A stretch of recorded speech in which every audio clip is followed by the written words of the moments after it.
guys, assalamualaikum warahmatullahi wabarakatuh. Welcome back to my channel. Ya, ini adalah kegiatan setelah sholat tarawih gitu ya. Nah, ini anak-anak, tapi ya karena Ramadan kelima itu udah pada males ya. Kayaknya udah ada kemajuan. Oke guys, jangan lupa ya guys, like, share, and subscribe.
Wasahil alayya bijahin nabi wal ali summa sahabati.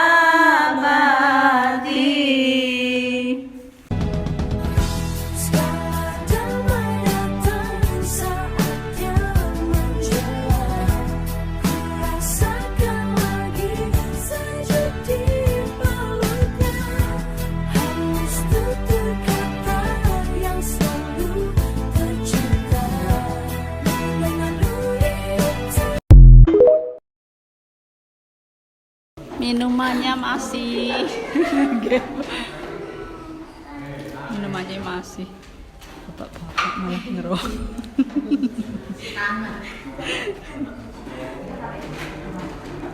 Guys, ini saya habis pulang tarawih dan habis tadarisan. Biasanya kalau pulang itu jam 9:30 ya guys. Udah mau masuk rumah. Nah, sekarang sudah masuk rumah. Itu kucingnya mau masuk rumah, udah nyampe di rumah. Siap mengisi pengajian. Berangkat ya. Hati-hati, ya Allah, kayak aduh aduh hati-hati Beb. Oke guys, kalau Ramadan di kampung itu bener-bener indah gitu ya. Indah, nikmat gitu ya. Bisa tarawih dengan khusyuk, tadarus. Nah, ini kan juga seputar kegiatan Ramadan di saya gitu ya, bukan di kampung saya, di saya. Nah, maaf ya guys ya, berisik banget, berisik. Soalnya ini jalan provinsi ya, tapi jangan lupa ya guys ya, like, share, and subscribe biar semakin seru. Bagaimana Ramadan di desa Anda, di kampung Anda? Kalau yang di luar negeri saya rasa pasti sedih Ramadannya. Sahur sendiri, sholat tarawihnya itu kadang kan udah capek kerja gitu, pasti langsung tidur. Kalaupun saya dulu sering tarawih sendiri itu setelah selesai bekerja gitu, saya sholat isya, kemudian saya tarawih sendiri. Tapi rasanya itu sedih banget ya, sahur sendiri, buka sendiri, tarawih sendiri, pokoknya serba sendiri. Kalau merantau itu sedih. Nah, kalau di kampung kan serentak. Oke guys, assalamualaikum warahmatullahi wabarakatuh. Oke guys, nah alhamdulillah ya, bagi yang di Indonesia gitu ya sehat, dan juga bagi yang di perantauan juga itu alhamdulillah gitu ya, masih bertemu dengan bulan Ramadan, bertemu di bulan suci dan badan sehat, masih bisa bekerja. ya dimanapun gitu ya. Nah saya juga ini maaf ya guys ya, berisik. Biasa tempat saya itu sangat berisik karena pinggir jalan raya gitu ya. Di ini saya tuh jalan provinsi, jadi berisik banget gitu. Oke guys, dan ternyata itu memang enak itu Ramadan di kampung sendiri gitu ya, maksudnya di rumah gitu ya. Soalnya kalau Ramadan di luar negeri itu kan beda gitu ya, kan cuma kita sendiri yang puasa, yang lainnya kan non muslim kan nggak bakalan puasa gitu ya. Nah apalagi kalau di kampung itu indahnya bisa tarawih, sedangkan tarawih itu kan sunnah yang sangat ditekankan gitu ya. Bisa tadarus, intinya itu lebih bahagia itu kalau Ramadan di kampung gitu ya. Kalau masih merantau itu aduh sedih gitu kan ya guys ya. Sahur sendiri, apalagi kalau misalnya TKW gitu, itu pokoknya sedih lah ya. Sahur sendiri, masak sendiri, dan juga harus kalau di luar negeri itu lebih tahan godaan gitu ya. Kan kalau di Indonesia itu semua mayoritas kan, Indonesia mayoritasnya muslim gitu kan, jadi semua orang menghormati gitu ya.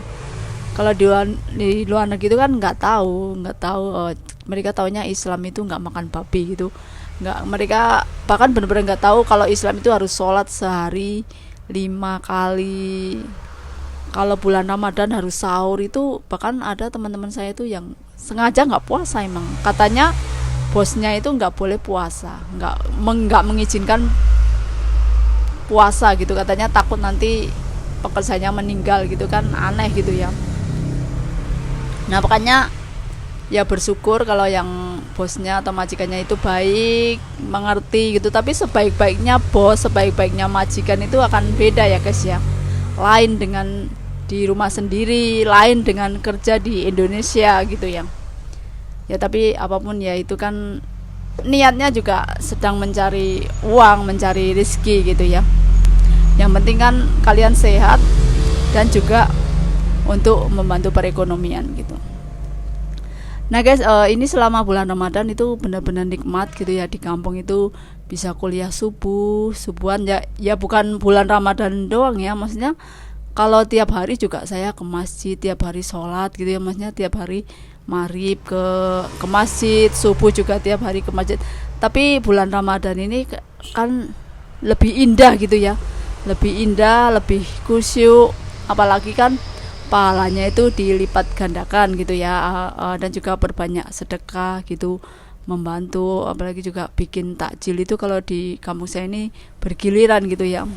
Tiap kepala keluarga itu pasti membuat takjil untuk masjid gitu ya, untuk masjid, untuk mushola terdekat gitu. Nah sahur juga enak bersama keluarga gitu, buka juga bersama keluarga, pokoknya itu indah lah kalau di kampung. Makanya kayak yang udah di luar negeri jangan lama-lama, cepat pulang. Oke guys, ini saya juga agak flu ya, agak sedikit kayaknya mau flu gitu ya. Semalam itu saya sahur sama, maksudnya itu saya minum lasker ya, kayak mau panas dalam. Tapi ini flu-nya juga kayaknya udah mau meler, ini nggak bisa dicegah. Ya semoga nanti minum obat bisa sembuh ya guys ya. Jangan lupa ya guys ya, like, share, and subscribe. Oke guys, kalau misalnya kalau dulu itu saya sewaktu di luar negeri itu kadang ada yang anak itu sengaja nggak puasa gitu, tapi menurut saya itu sayang gitu ya. Dan memang kalian kerja itu juga ibadah, tapi kalau puasa itu kan juga wajib gitu ya. Kalau sholat itu juga wajib. Kalau bahkan kalau nggak sholat, sehari nggak sholat, kamu nggak sholat itu bahkan sudah bahaya gitu ya guys ya. Makanya selagi kamu bisa gitu, jangan malas-malasan gitu ya. Kalau misalnya gini ya, kalau masih mudanya kamu aja sudah malas untuk beribadah, masih muda, mungkin alasannya kerja berat atau masih kerja merantau, TKW itu. Kalau TKW itu kayaknya kerjanya itu nggak ini ya, maksudnya kecuali kalau yang pertanian, yang di desa-desa itu ya mungkin agak berat ya. Kalau misalnya rumah tangga, merawat anak, merawat orang tua gitu, kayaknya kalau kalian niat puasa itu bisa. Yang penting kalian tetap harus sahur ya. Puasa itu jangan kalian nggak sahur, karena selain ada sahur itu utama ya, orang yang sahur itu dapat keberkahan, dan sahurnya juga yang simpel-simpel saja. Misalnya kalau di luar negeri gitu ya, susu, atau misalnya kalau Indomie, saya dulu sih seringnya Indomie sih, nggak apa-apa ya kan. Kalau apalagi kalau kalian misalnya masak di rumah majikan kan, bisa juga nyisain nanti dipanasin pas sahur kan, bisa lah kalau niat gitu ya. Jangan sampai, kalau bisa itu jangan sampai tidak berpuasa gitu, karena rugi guys, sangat rugi. Dan puasa pun jangan mentang-mentang puasa terus kalian itu bermalas-malasan gitu ya guys ya. Puasa itu bukan untuk bermalas-malasan, tetap kerja, tetap aktivitas gitu ya. Jangan jadikan alasan puasa itu lemes gini-gini, itu kayaknya alasan yang nggak masuk akal gitu. Kalau kalian merasa berat atau malas, itu sekarang ini masih muda gitu ya. Dan kita juga nggak tahu kapan umur kita gitu ya, kapan kita meninggalkan dunia itu kita nggak tahu ya. Kalau kita nggak isi dengan ibadah, nggak isi dengan hal-hal yang bermanfaat, apalagi ibadah itu harus ya. Kalau bagi muslim itu, kalau mudanya aja kalian malas sholat, malas berpuasa, itu gimana hari tuanya? Sedangkan nanti kalau kalian sudah tua itu mungkin tenaganya itu udah beda, panca indera kalian itu juga udah beda ya. Kalau jangankan 45 ke atas ya, 40 ke atas itu pun ada yang misalnya 35 ke atas gitu, itu udah misalnya ada yang punya sakit gigi, ada yang sering masuk angin, nah itu kan kita itu nggak tahu ya. Makanya selagi kalian masih muda, masih kuat berpuasa, beribadah gitu ya, jangan sampai kerja ya kerja, tapi tetap ibadah itu nomor 1. Oke guys, oke, Nawa, Mbak.